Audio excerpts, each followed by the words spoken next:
Sa ilalim ng nakakapasong init ng araw, tila pasa ni Lolo Damian ang bigat ng buong mundo habang hila-hila ang kanyang lumang kariton. Ang kanyang mga kamay ay magaspang, puno ng kalyo at nangingitim ang mga kuko mula sa ilang dekadang pakikipagbuno sa lupa. Sa edad na 70, ang kanyang tanging kasama ay ang amoy ng tuyong dayami at ang huni ng mga kuliglig. Suot ang isang kupas at butas-butas na kamiseta. Dahan-dahan siyang naglakad patungo sa palengke upang ibenta ang iilang taling kangkong at talbos ng kamote na pinaghirapan niyang anihin mula madaling araw.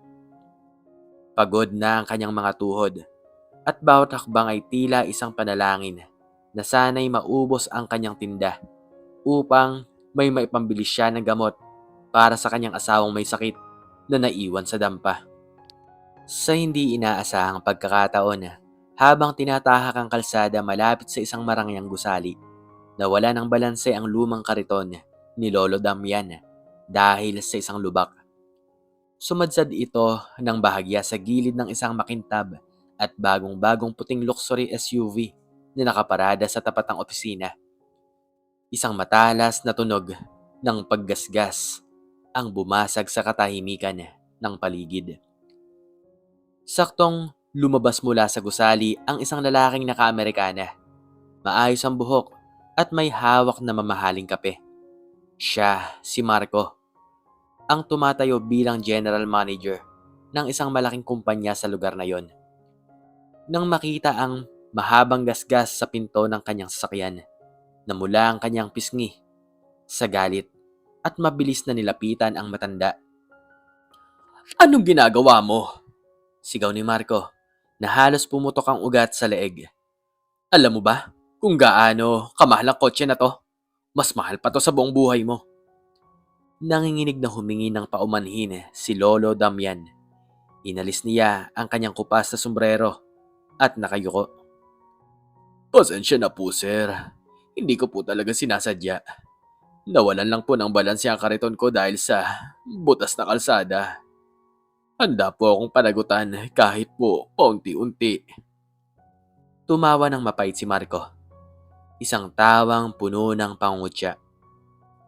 "Panagutan? Ikaw? Sa itsura mong yan? Kahit isang gulong nito ay hindi mo kayang bayaran sa loob ng 10 taon. Tingnan mo ang sarili mo, amoy lupa ka na. Bakit ba kasi hinahayaan ng mga tulad nyo na gumala sa tapat ng opisina ko?" "Patawad po talaga, sir," pakiusap ng matanda habang pilit na itinatago ang nanginginig niya na mga kamay sa likod. "Magsasaka lang po ako. Gagawan ko po ng paraan para mabayaran kayo. Kahit ibigay ko po ang lahat ng benta ko ngayon." Kinuha ni Marco ang basket ng kangkong ni Lolo Damian at itinapon ito sa kalsada. "Ito? Ito ang ibabayad mo? Ang mga basurang to? Nakakadiri ka naman. Alam mo bang isang pirasong piyesa lang ng sakyang ito ay katumbas na ng isang buong taon mong pagtatanim? Wala kang silbi sa lipunan, matanda. Panggulo ka lang sa kalsada." Nagsimulang magtipon ang mga tao sa paligid. Ang ilan ay naawa sa matanda, habang ang ilan ay nakatingin lamang. Patuloy ang pag-alipusta ni Marco. "Dapat sa inyo, hindi na lumalabas sa bukid. Ang dumi-dumi mo. Tapos, hinawakan mo ang sakyan ko. Alam mo ba kung sinong kinakalaban mo? Ako ang manager dito. Isang tawag ko lang sa pulis, mabubulok ka sa kulungan." "Hindi ko naman po itatanggi ang pagkakamali ko, sir."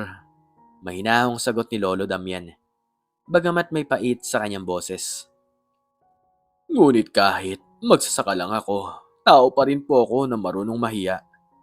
Hindi niyo po kailangan tapakan ng pagkatao ko dahil lang sa gasgas na bakal." "Bakal? Hindi lang ito bakal. Investment to." Bulyaw muli ni Marco. "At ang pagkatao mo? May pagkatao ba ang isang taong hindi man lang makabili ng disenteng tsinelas? Umalis ka sa harap ko bago pa ako makapag-isip na ipakaladkad ka sa mga gwardya."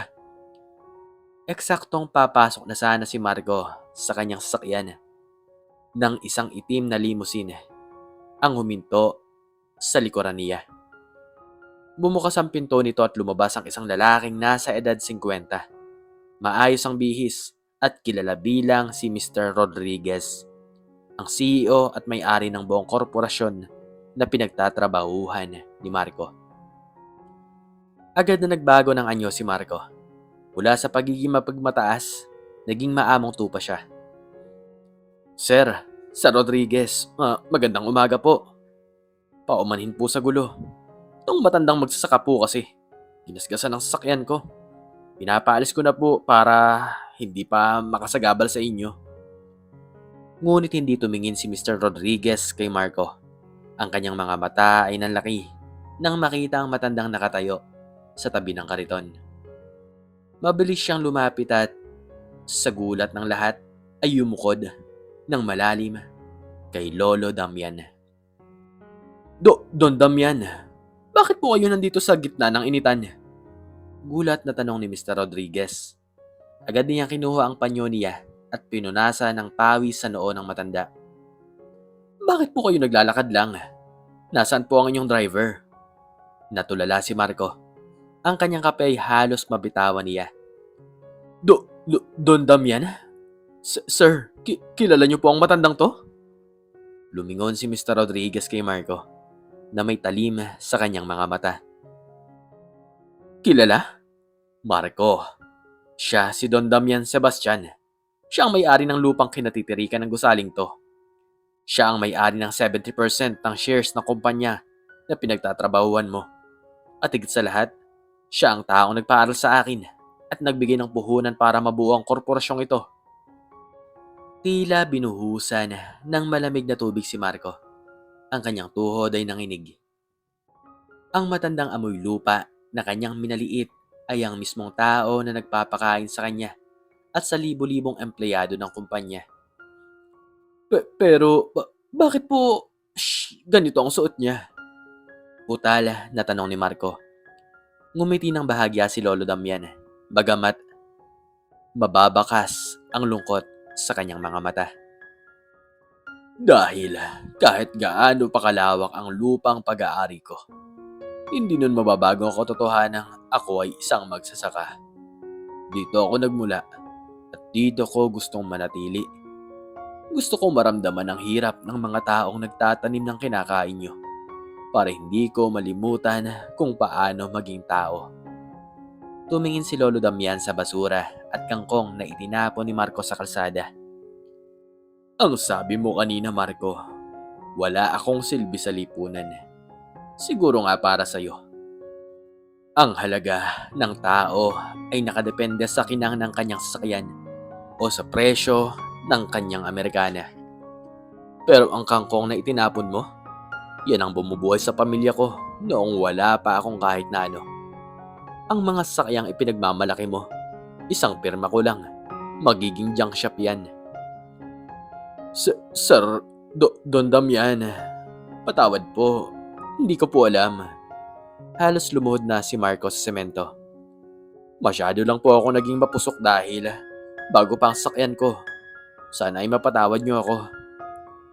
Humarap si Mr. Rodriguez kay Marco. Hindi sapat ang patawad, Marco. Nakita ko kung paano mo tratuhin ang isang matanda na wala namang ibang ginawa kundi magtrabaho ng marangal. Ang kumpanyang to ay itinayo sa pundasyon at respeto at pagpapakumbaba. Mga bagay na nakalimutan mo na nang dahil sa posisyon mo. Sir Rodriguez, wag naman po. Pagmamakaawa ni Marco. Don Damian, anong gusto niyong gawin ko sa kanya? Tanong ni Mr. Rodriguez sa matanda. Tumingin si Lolo Damian sa kanyang mga kalyo sa kamay. Pagkatapos ay kay Marco na ngayon ay hiyang-hiya at hindi makatingin ng diretsyo.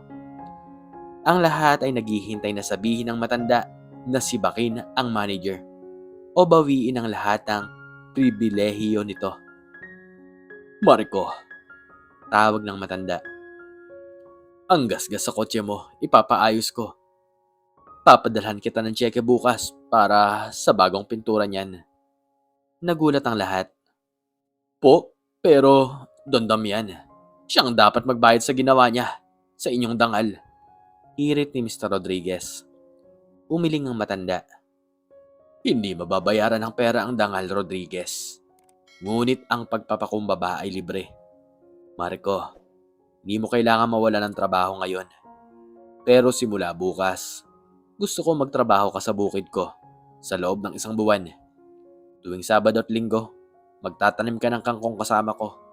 Doon mo malalaman kung gaano kahirap kitain ang bawat pirasong ipinambibili mo ng mamahaling kape.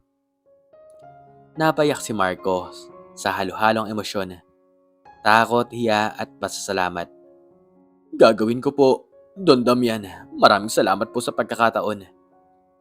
Siguraduhin mo lang, dagdag ng matanda habang sinisimulang pulutin ng mga itinapong kangkong sa kalsada. Agad na tumulong si Mr. Rodriguez at si Marco, kahit pa madumihan ang kanilang mga mamahaling suot. Habang pinupulot nila ang mga gulay, tumingin si Lolo Damian sa langit. Ang init ng araw ay hindi na kasing hapdi ng kanina.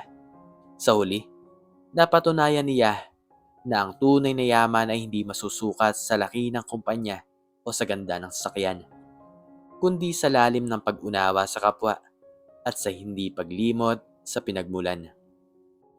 Umalis si Lolo Damian, hila-hila ang kanyang lumang kariton.